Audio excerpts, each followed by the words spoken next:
Jaya Radha Madhava Punya Vihari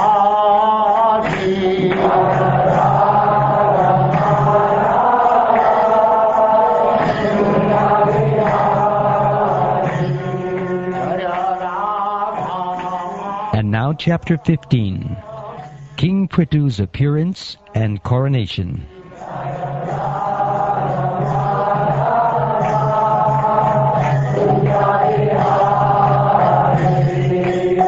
Gopijana Vallabha Girivaradhari.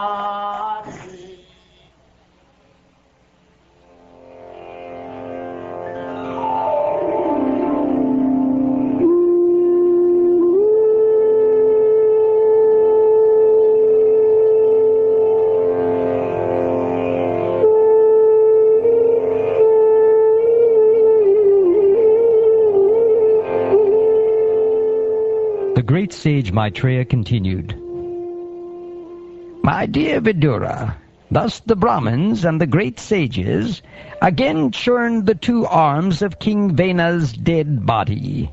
As a result, a male and female couple came out of his arms. The great sages were highly learned in Vedic knowledge. When they saw the male and female born of the arms of Vena's body, they were very pleased, for they could understand that the couple was an expansion of a plenary portion of Vishnu, the Supreme Personality of Godhead. The great sages said, The male is a plenary expansion of the power of Lord Vishnu, who maintains the entire universe, and the female is a plenary expansion of the goddess of fortune, who is never separated from the Lord. Of the two, the male will be able to expand his reputation throughout the world. His name will be Prthu. Indeed, he will be the first among kings. The female has such beautiful teeth and beautiful qualities that she will actually beautify the ornaments she wears. Her name will be Archie. In the future, she will accept King Prthu as her husband. In the form of King Prthu, the Supreme Personality of Godhead has appeared through a part of his potency to protect the people of the world. The goddess of fortune is the constant companion of the Lord, and therefore she has incarnated partially as Archie to become King Prithu's queen.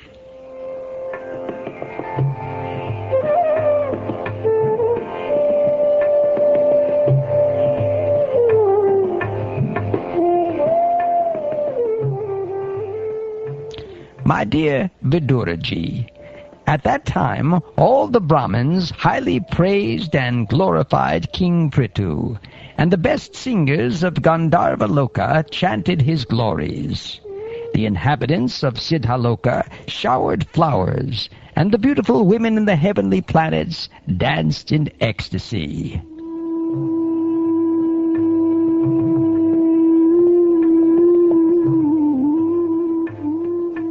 Conch shells, bugles, drums, and kettle drums vibrated in outer space.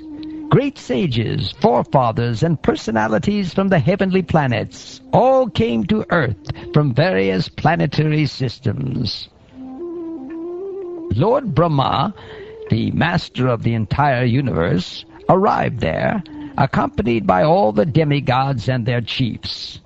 Seeing the lines of Lord Vishnu's palm on King Prithu's right hand and impressions of lotus flowers on the soles of his feet, Lord Brahma could understand that King Prthu was a partial representation of the Supreme Personality of Godhead, one whose palm bears the sign of a disc, as well as other such lines, should be considered a partial representation or incarnation of the Supreme Lord.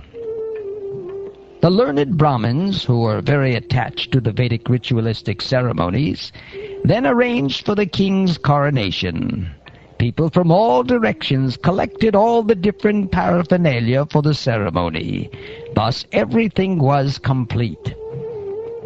all the rivers, seas, hills, mountains, serpents, cows, birds, animals, heavenly planets, the earthly planet, and all other living entities collected various presentations according to their ability to offer the king.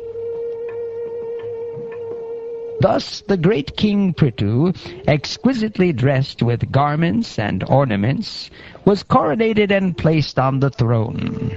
The king and his wife, Archie, who was also exquisitely ornamented, appeared exactly like fire. My dear Vidura, Kuvera presented the great King Prthu with a golden throne. The demigod Varuna presented him with an umbrella that constantly sprayed fine particles of water and was as brilliant as the moon.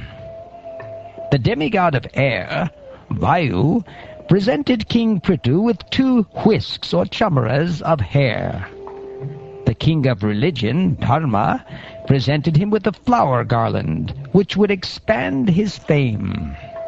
The king of heaven, Indra, presented him with a valuable helmet. And the superintendent of death, Yamaraj, presented him with a scepter with which to rule the world. Lord Brahma presented King Prthu with a protective garment made of spiritual knowledge. Bharati, or Saraswati, the wife of Brahma, gave him a transcendental necklace. Lord Vishnu presented him with a Sudarshan disc, and Lord Vishnu's wife, the goddess of fortune, gave him imperishable opulences. Lord Shiva presented him with a sword within a sheath, marked with 10 moons, and his wife, the goddess Durga, presented him with a shield marked with 100 moons. The moon demigod presented him with horses made of nectar, and the demigod Vishvakarma presented him with a very beautiful chariot. The demigod of fire, Agni, presented him with a bow made of the horns of goats and cows. The sun god presented him with arrows as brilliant as sunshine. The predominating deity of Burloka presented him with slippers full of mystic power. The demigods from outer space brought him presentations of flowers again and again. The demigods who always travel in outer space gave King Prthu the arts to perform dramas, sing songs, play musical instruments, and disappear at his will. The great sages also offered him infallible blessings. The ocean offered him a conch shell produced from the ocean.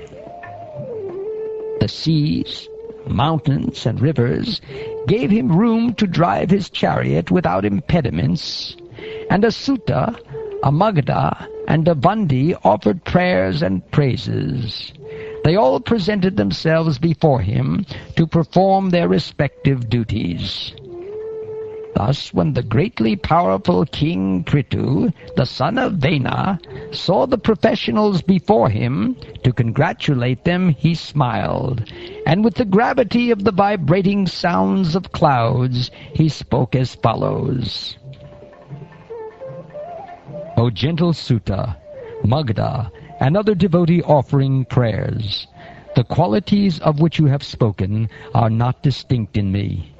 Why then should you praise me for all these qualities when I do not shelter these features? I do not wish for these words meant for me to go in vain, but it is better that they be offered to someone else.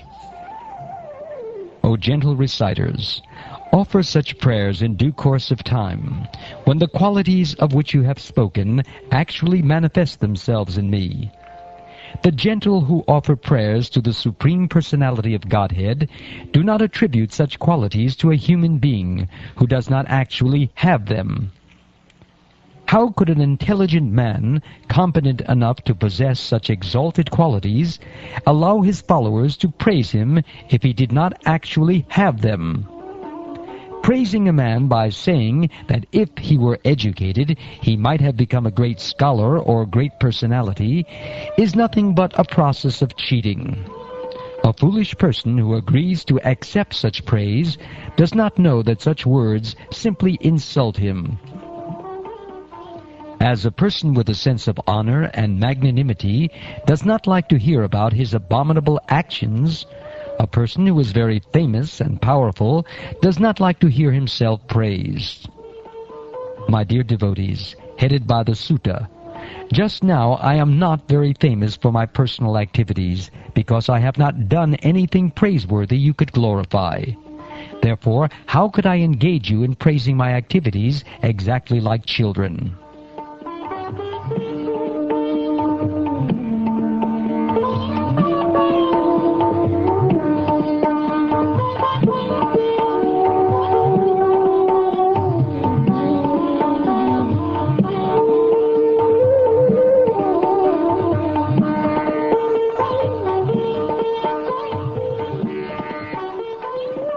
Thus ends the 15th chapter of the 4th canto of the Srimad Bhagavatam, entitled King Prithu's Appearance and Coronation.